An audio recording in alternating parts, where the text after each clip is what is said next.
If you're a chronic overpacker like I used to be, or if you think you can't travel for a week or two with just carry-on luggage, this video is for you. I'm going to share an easy system to help you decide exactly what to pack and how much to pack for travel. No shopping required. You'll learn how to choose pieces from your own wardrobe to custom make your own travel capsule wardrobe that suits your destination, your style, and your life. I'll demonstrate my easy packing method to help keep your clothing wrinkle-free. This is Jackie and Meatball from Thrive After 55. Let's get started. If you're new to packing like a minimalist, then you need to start with a packing plan. I use the 5-4-3-2-1 formula. So this method works great for 1 to 2 weeks of travel. You choose 5 tops, 4 bottoms, 3 layering pieces, 2 pairs of shoes, and then the 1 refers to single items, things like sunglasses, 1 purse, 1 belt, etc. So we're going to go through how you can make that 5-4-3-2-1 method work for you and your destination and where you're traveling to. Using a plan like the 5-4-3-2-1 method eliminates a lot of the emotional drama you might have around packing. It simplifies decision making. It encourages versatility. You want each piece to match other pieces in your wardrobe. It saves space, and it also helps with weight, so you can actually lift that carry-on suitcase into the overhead bin, which can be a challenge. It facilitates easy travel, so you can spend an hour throwing your items in a suitcase instead of spending multiple days trying to decide what to bring, putting things in, taking them out. And finally, it promotes a mindful approach. You're very intentional about the pieces you're bringing with you. You can also change up the 5-4-3-2-1 depending on where you're traveling and maybe the weather. So a beach vacation, you may want more swimsuits and less layering pieces. You can mix and match depending on where you're going. So it's just a formula that allows you to simplify all that decision making. Here's a couple of ways you can change up the 5-4-3-2-1 packing method to suit different destinations. So for a beach vacation, you may want to do 5 tops like t-shirts and tank tops, 4 bottoms, which could be shorts and skirts, 3 dresses or swimsuits, 2 pairs of shoes, and then for the singles, maybe a hat, sunglasses, and a beach tote. For a business trip, you might change it up to 5 tops like blouses and business shirts, 4 bottoms like slacks and skirts, 3 outerwear items like a blazer, cardigan, and a coat, 2 pairs of shoes, maybe a formal pair and some comfy flats, and then one of your single items could be a briefcase or a laptop bag.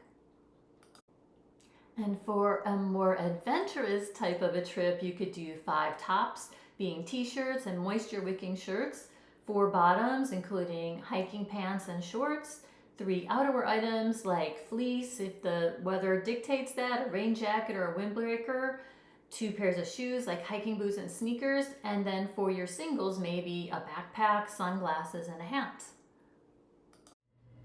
The next step is to actually choose your clothing. And you're going to do that based on the destination, your activities, and your lifestyle. So first you need to consider the weather. A week or so out, you need to start checking the weather for your destination to see what are you going to need. Tees and tanks? Do you need sweaters, more layering pieces? Get an idea of how you're going to need to dress for the weather. You'll also consider your itinerary. So are you attending any special events like a wedding, a birthday party? Are you going out to dinner? Will you be going to the gym? Are you going to be hiking, exercising every day, doing water sports? And then consider how you typically dress at home. What is your style? Are you casual like I am? Do you like a more put together or elevated look? So pack for your personality. A few weeks before your trip, consider placing the clothing you're thinking of bringing into a separate area of your closet. So I have one side of my closet where I start hanging the pieces I'm going to bring. You can visually see the outfit combinations you have and how the clothing pieces all work together. And you can also try on any items to make sure they still fit well and they're very comfortable for your trip. Don't be afraid of color. I tend to default to like a black and white color palette because it's easy, but also I like to add splashes of color.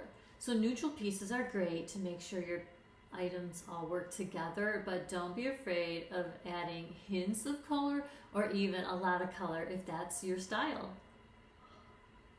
Choose your travel outfit carefully. Make sure that the pieces will work with the other items you're packing.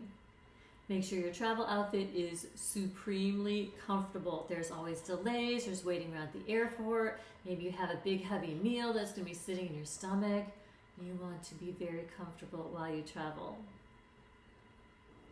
Now I promised I would show you how to pack using the bundle method, which really saves space and helps prevent wrinkles. You can pack into a packing cube or directly into your carry-on suitcase, which is what I'm going to demonstrate here. So first, gather all the items you'll be packing and open up your suitcase. You want to start with laying out your largest items first. So things like long pants and dresses, place it in the suitcase and leave the edge to just hang over the side. Now for the next piece, start at the opposite end and place it in the suitcase, again, leaving the edge to hang off the side of the suitcase. And continue this on, going from the largest of items to the smaller ones. Now I'm going to add the more medium-sized pieces, things like t-shirts and blouses, and I have a couple sweaters in there. And again, just alternate sides, leaving edges to hang outside of the suitcase, and continue adding pieces from largest to smallest. And then finally, just top it with those small items you have. I have a pair of shorts here, some workout leggings, exercise clothes, pajamas. Place those all on top, and now you're ready to start folding. Now starting near the top, you're going to begin folding in any piece that is hanging over the edge, starting with one side and then the other. So you're alternating sides just like you did when you were laying it out, but this time you're folding it back in. So what this does is to minimize the folds in each particular item, and it creates a cute little bundle that really does save space, and it eliminates so many wrinkles when you're packing. Then zip up your suitcase or zip up your packing cube and you are ready to travel. So there you have it, the 5-4-3-2-1 packing method, which will help you go from overpacker to a minimalist packing ninja, or almost. If you think you can't possibly pack for a trip in a carry-on suitcase, I encourage you to challenge yourself and give it a try. If you found this video helpful, I would love it if you would give it a thumbs up and consider subscribing for more content. I share videos about wellness, mindset, and active, vibrant living, especially for women over 50. Have a great day and safe and happy travels.